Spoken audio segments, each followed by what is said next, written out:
Hi, I'm Shlomi from the Visual Storytelling Institute, and we're recording this show from sunny Miami, Florida.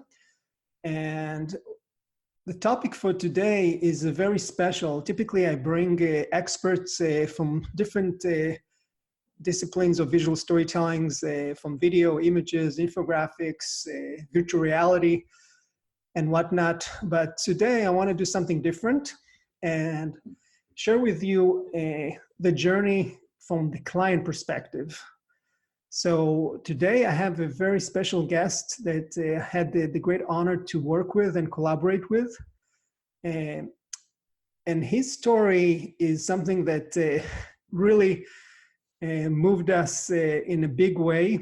And he's going to share his journey, and as part of his process, what he went through working with us and as part of building his business.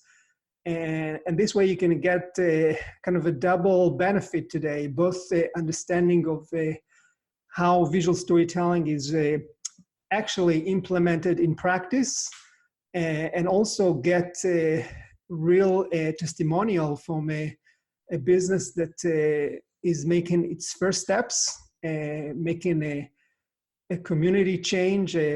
Those businesses we called social impact pioneers. And just a little bit of background about this. I met Steve Dutton as I was running a visual storytelling masterclass at the Idea Center at Miami-Dade College. He was one of the participants. And typically we kind of break the group into teams. Every team works on a different product.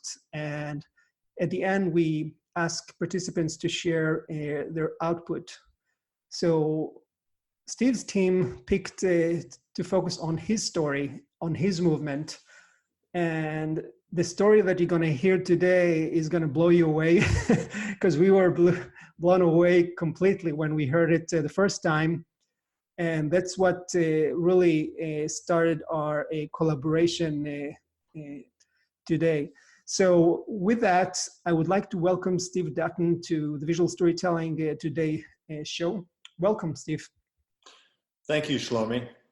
Excellent. I'm pleased to be on. Wonderful. And just to get our audience up to speed, could you share a little bit about your backstory and, how you arrived to start your business, just so people can understand what was your kind of inciting incident, so to speak, that drove you into action? Yes, I will.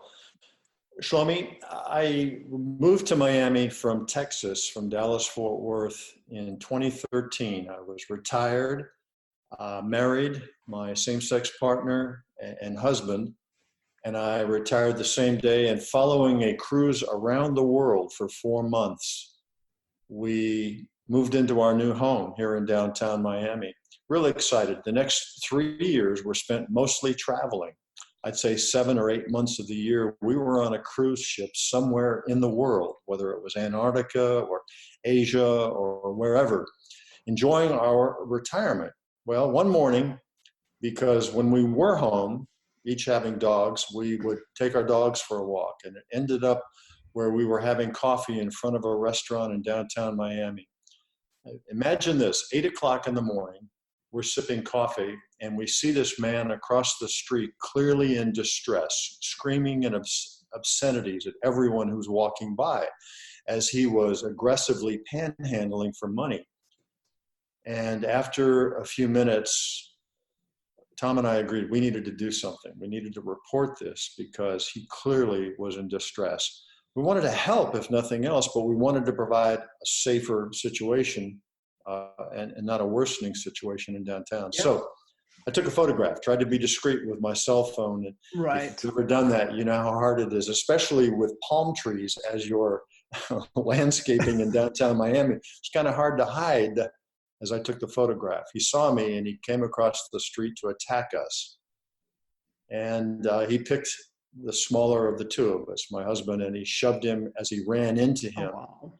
And Tom was yelling, "Leave us alone." And the man shoved him. Tom hit the ground backwards. He couldn't stop his fall. It led to his death 2 days later. That's I was incredible. so unprepared for this. Who would be? Yeah.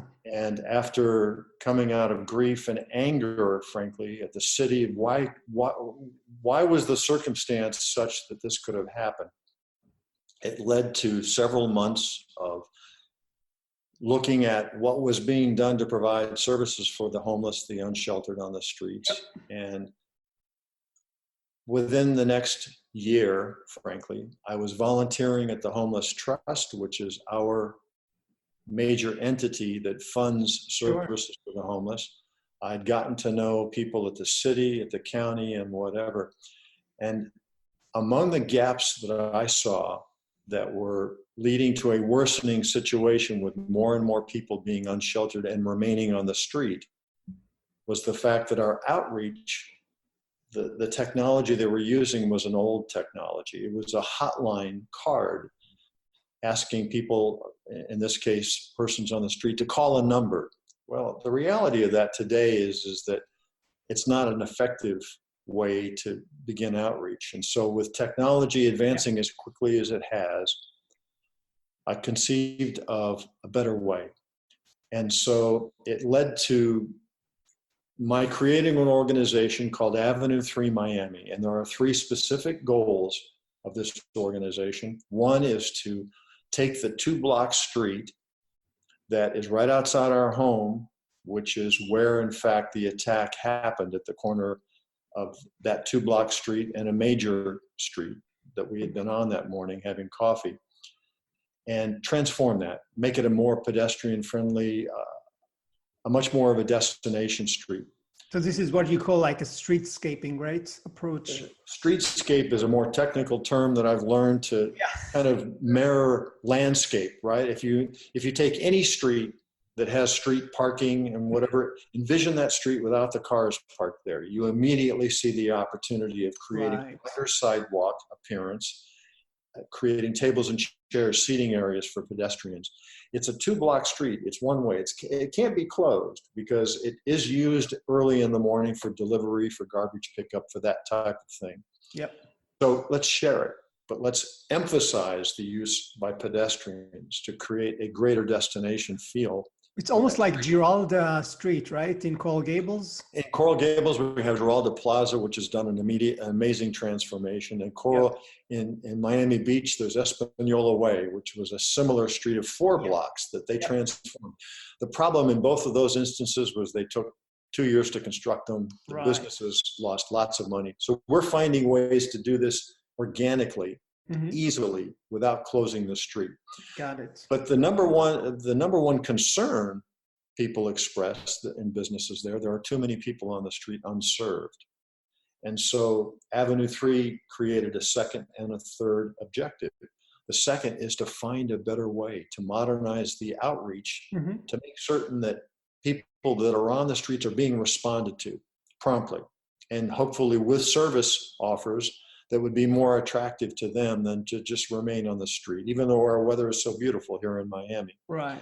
The third objective is to recognize that among persons who are on the streets, living on the streets, are criminals. People that, for whatever reason, their criminal lives, mental illness, drug addiction, whatever it may be, they've decided to use living on the streets as an easy means of creating an opportunity for them, but that harms the general population. So by copying something that American cities have done for years, neighborhoods have done for years, creating a neighborhood watch, we can actually better protect the community and help the police. So this is basically community involved in. Correct. Right. When you think about downtown urban situations, they're not like it is in the suburbs where you have homes next to each other. We live on top of each other in high-rise buildings with 50, 60, 70 stories, hundreds of units, thousands of people. Absolutely. So we've got to find better ways to create that community feeling and that adoption by volunteers to be involved in a neighborhood watch. So those 3 somewhat disparate goals actually are all part of the same goal, and that is to create a safer and healthier neighborhood for persons who live in downtown communities. This can be a model for cities across the country. We believe strongly that Miami can lead the way, can set as an example a new strategy. Our numbers aren't horrible. We don't have thousands of people, as they do in many cities across the USA, living on the streets, but we do have upwards of 1,000 people in our city that need to be better served. So Steve, can you tell us a little bit about exactly, how the collaboration with VSI, the Visual Storytelling Institute, started? I was intrigued when I learned of VSI by email one day. I think it was something that your company had sent out as an advertisement to this opportunity at the Idea Center to learn about a program you were launching at the college. So I went that day. I arrived late. I was pleased that you graciously allowed me to join in, and I sat down at a table with 5 or 6 relatively young college-age students who were learning about the process of visual storytelling. Because of my background, my life's experience or whatever, I was quickly able to see the opportunity that visual storytelling presented these students, and I was able to quickly catch up. Well, as I did, you called out the objective, and that was for each table to decide upon a story. Being the shameless person that I can sometimes be, I volunteered my story as a way to get these young people thinking, and they all got excited when they heard the background of my story about the impact that we might make together in homelessness. And so that's what started it. Well, as you remarked at the outset of this blog, you were impressed with how excited our table became trying to answer the problem of my story. Oh yeah, it completely changed the atmosphere, I can tell you that. Absolutely. And so afterwards, we talked. Ironically, about a month before, I had been granted some funding from the Downtown Development Authority, who likewise believed in my story. And among the objectives of that funding was to find a way to create a visual or a video that would describe it. And so we were, unbeknownst to us prior to that date, married in heaven by the fact that I now had funding and you had an ability. And so we made a deal. That's awesome. My becoming a proud customer of Visual Storytelling Institute. Awesome. So just to kind of give our audience up to speed a little bit about the process. So obviously, you might know that we've developed a homegrown visual storytelling framework. It's called My Visual Story. It has 3 phases, and we actually work with Steve along the steps of this framework. So maybe you can give us a sense of your experience. If you recall, we started with the first phase, the story making.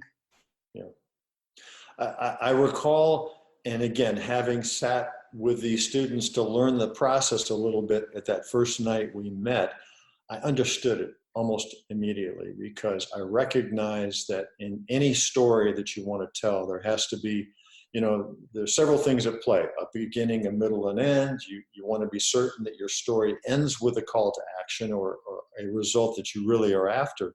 Yep. But in terms of framing or envisioning how to tell the story, it's important that you recognize the audience that will be eventually looking at the video and listening to the story.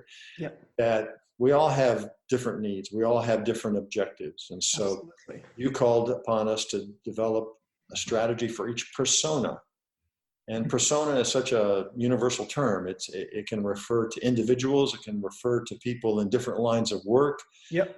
People with different backgrounds and different purposes. And in your case, you had at least 3 segments, 3 personas, right? Absolutely. You've got people who own property downtown. Yeah. You've got leaders of city government that would be impacted by any strategy to change the outreach of homeless and to change the character of a streetscape.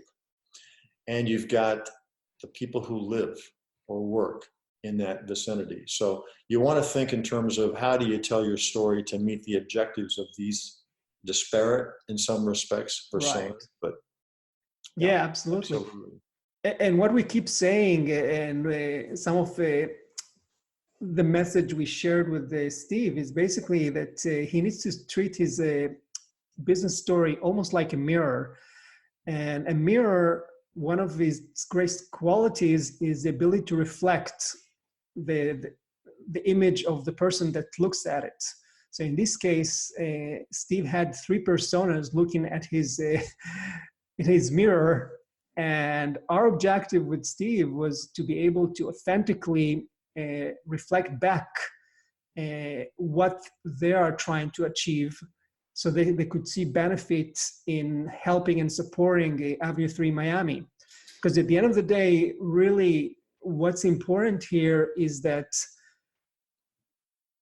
a great business story is basically almost like a total eclipse between what the business wants, in this case, Avenue 3 Miami, and Steve talked about the three objectives, and what his buyer persona want. That overlap between the city councils, the homeowners, and the community professionals, and what Steve wants with his three objectives needs to be overlap. So what Steve wants and what his target audience wants is actually coming together. So only then your audience were able to basically see themselves mirrored in your story. And our hope was that basically once they expose your story, they can say, hey, this is my pain you're talking about. This is my issues that I'm struggling with, and I don't have any real life solutions that I could actually use. And here come along Steve with Avenue 3, and all of a sudden he almost read my mind. So we want to reach that level of magical telepathy almost that sure. that he can anticipate their problem and will solve them through his program. So Absolutely. So the story making was a process that we worked with Steve to figure out again his buyer personas, what does it mean to them to solve the problem, because obviously you always want to paint a very positive picture after using a service or product. So the life after was important. We also, if you remember, we worked with you on characterizing your brand voice or brand equality. Yes. And we worked on different archetypes to zero in on the right one that makes sense to you.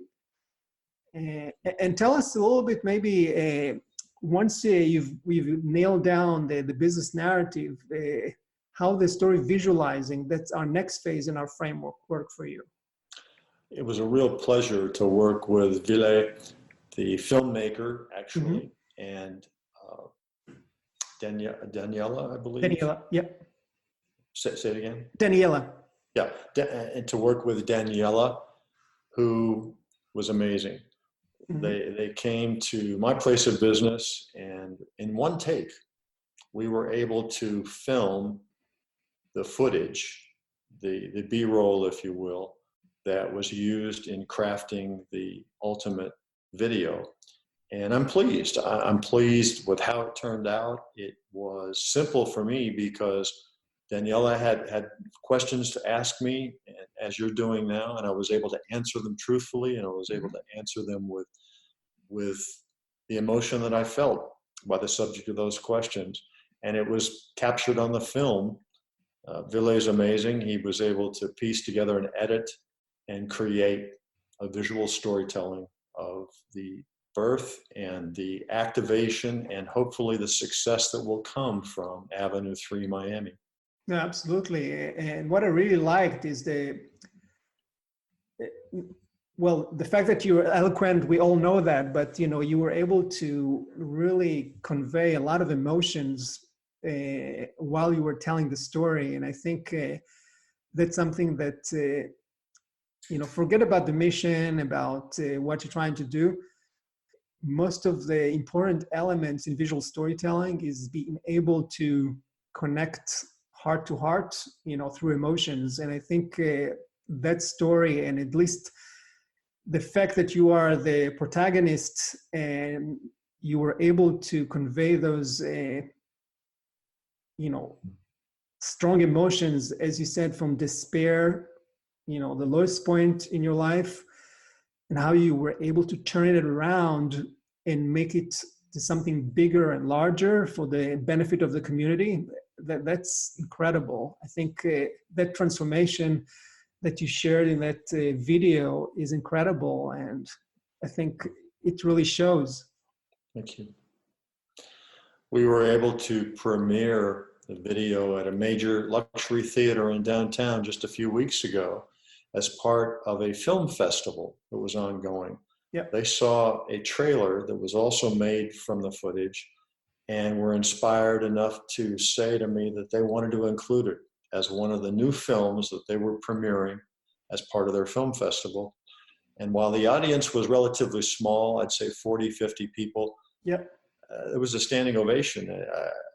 I think the impact that that short film showed gave me all the hope that I need to know that I'm heading in the right direction. And we're now about to launch, probably maybe as early as tomorrow, online, both the short and the long version of the film, as a way to communicate with our neighborhood, people who do live or work or visit Miami. Yeah. The opportunity there is to join our movement, to join Avenue 3 Miami in accomplishing its 3 goals. And so I'm quite excited. And something that also happened that I didn't expect was the first goal being that physical change to the street, I always knew would attract the most attention.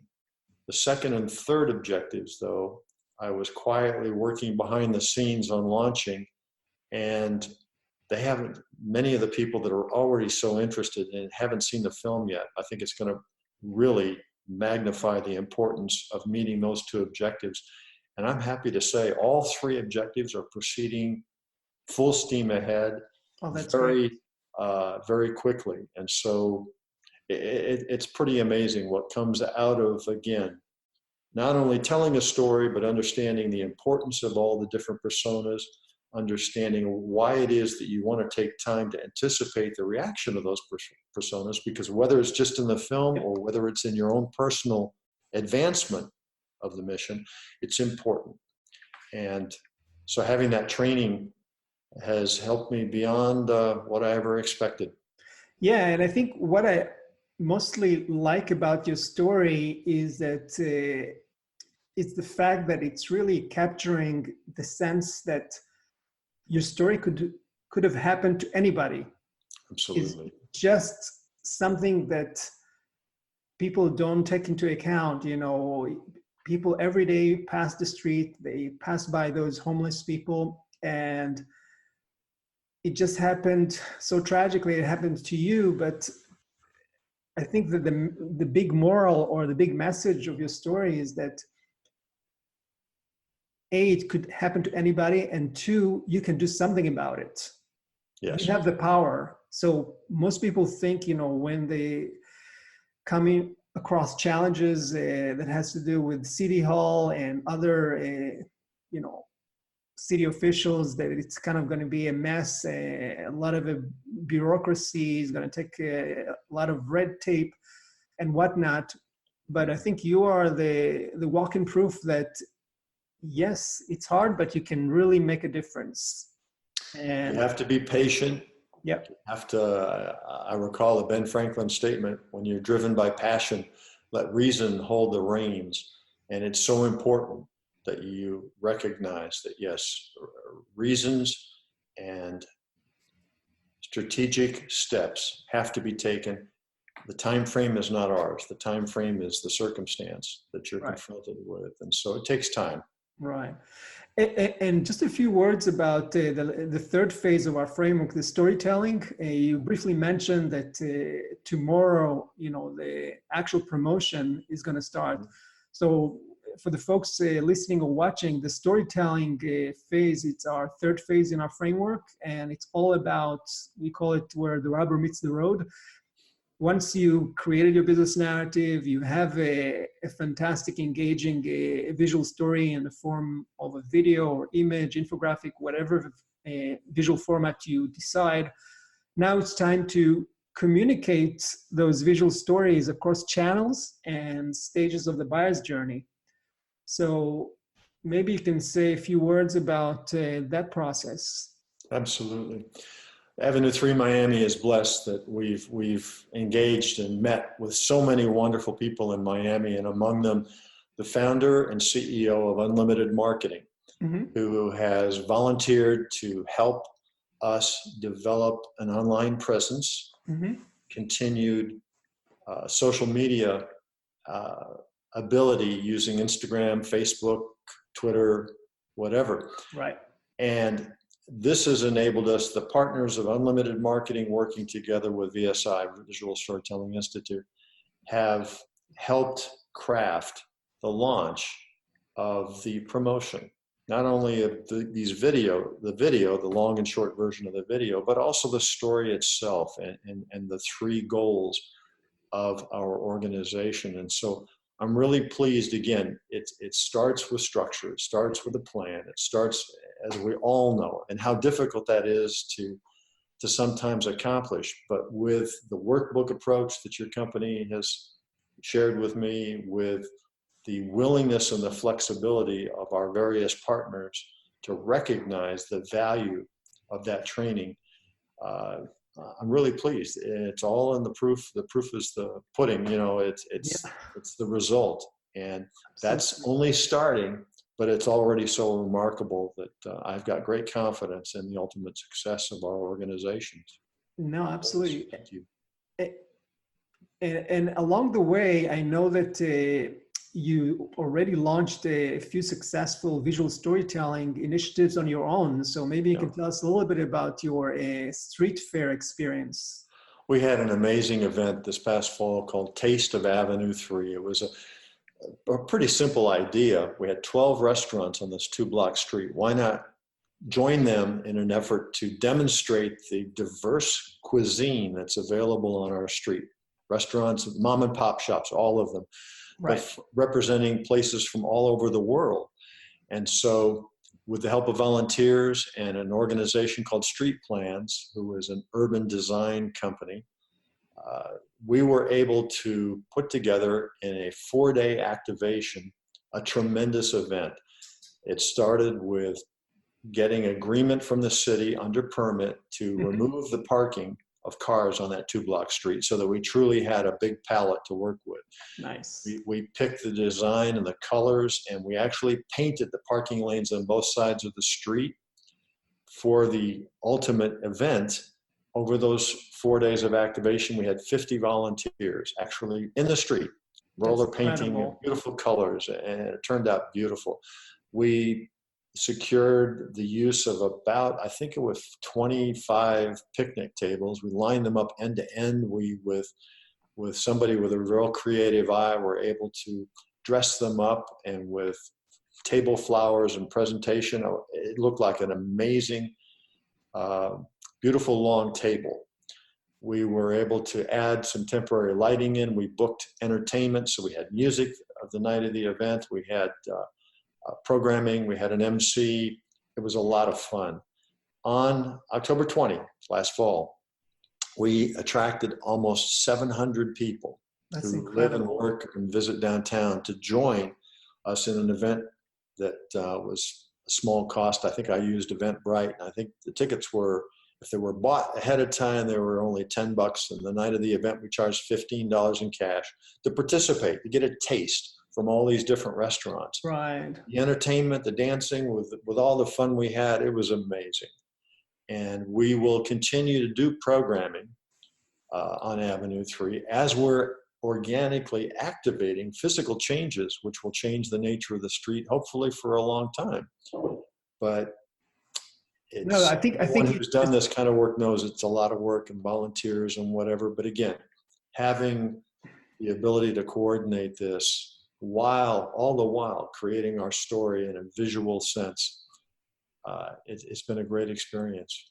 No, I think you did a fantastic job there, because this is really the ultimate approach in visual storytelling, where you basically bring your target audience, in this case is the community members, and make them the protagonists of your story. So they're Yeah. not just bystanders, they actually have a role in bringing to life your vision of Mhm. how the end goal gonna look like once it's all said and done.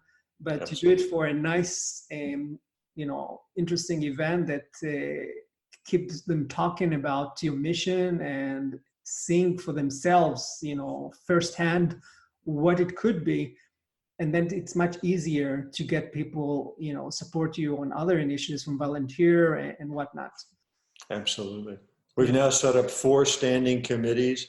One is design, Hmm. one is marketing, one is stakeholder outreach. Again, identifying those personas and making certain that all of our efforts gear towards their agendas. And the fourth is events. And so I think the community is going to get excited as continued events occur and as the vision becomes clearer of what we want to accomplish. One day we'll look back, but it all started with telling our story in a very visual sense. Absolutely. It's been great. One thing I really also liked about your initiative is that, most organizations that try to solve the homelessness problem tend to kind of treat homeless people kind of a one size fits all, Right. and A they group don't. of people, as Yeah, though there's a demographic called homeless. yeah, they don't take into account there are different categories of homeless person, if you put them on a continuum of how severe their situation is. Mhm. So I think your approach, which is a very adaptive approach that basically look at the person and customize a solution based on their immediate needs Individually. individually, as opposed to kind of okay, let me feed you, let me give you money, and it's a one-way street. So maybe you can talk a little bit about your unique approach, uh, specifically, the loyalty model that you try to adopt here. As all cities struggle with the worsening numbers of unsheltered persons, we can't forget that they're human beings first. They all have an individual story. Yeah. So it's important to reconnect to each individual story. At the same time, what motivates people to make changes in their lives? What motivates you and I to, to, Yeah. to do something that is positive? Well, I recalled that, I was chasing points to get the free drinks at Starbucks. So I was chasing, I was traveling sometimes on business when I was still working out of the way merely to gain a greater number of miles on the loyalty program I had with whichever airline I was flying, Right. or hotels and whatever. And so the mere concept of an exchange of rewards came to me one morning, that why aren't we creating that type of loyalty aspect with regard to persons living on the street? They're all in need, certainly, of something, and they typically are asking for cash or clothing or whatever. But the reality is that's not really changing anything for them. It's only encouraging them and enabling them to stay on the street. And so it dawned on me that through a modern outreach program, if we could couple it with an exchange of reward, that could be set up not unlike what corporate America has proven successful, something that as changes in behavior occur, points are awarded.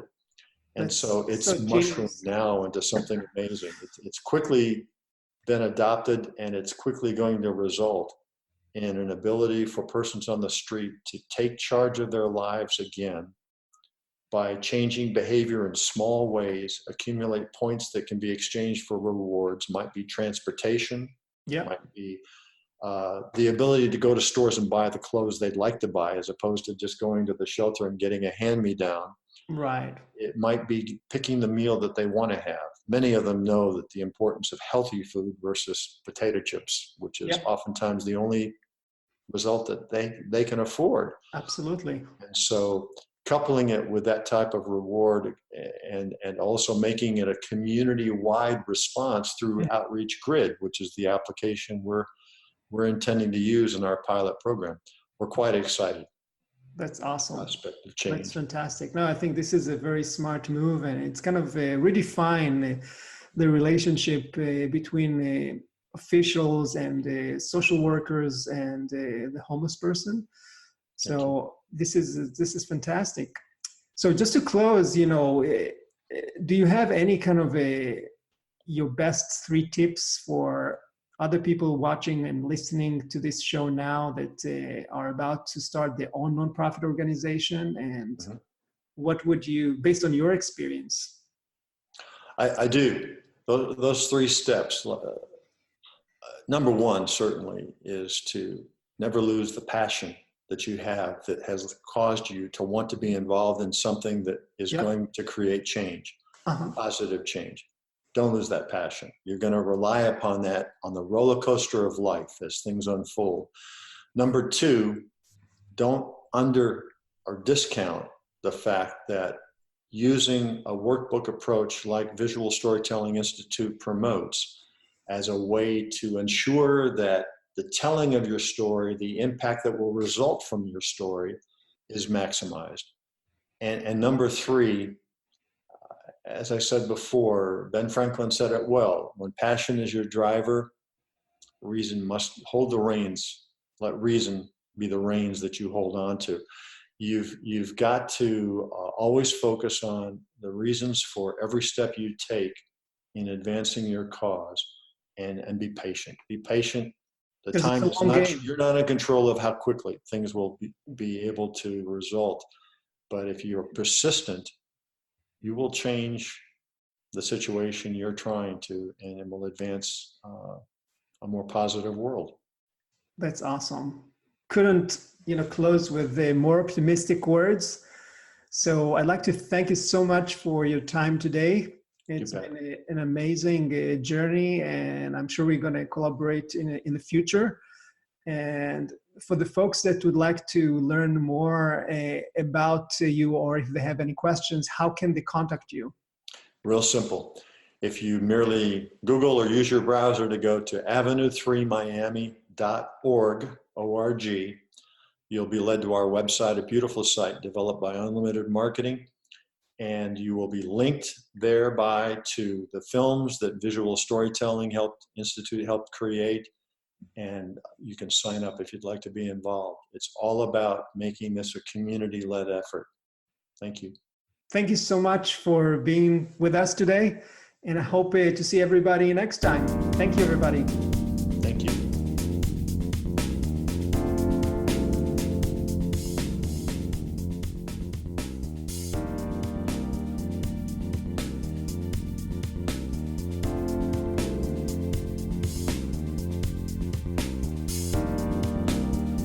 Visual Storytelling Today is recorded in Miami, Florida. The show is published exclusively by Visual Storytelling Institute. Learn more at visualstorytell.com. You can subscribe to this podcast on the iTunes Store. Until next time, don't let your big story wait to be told.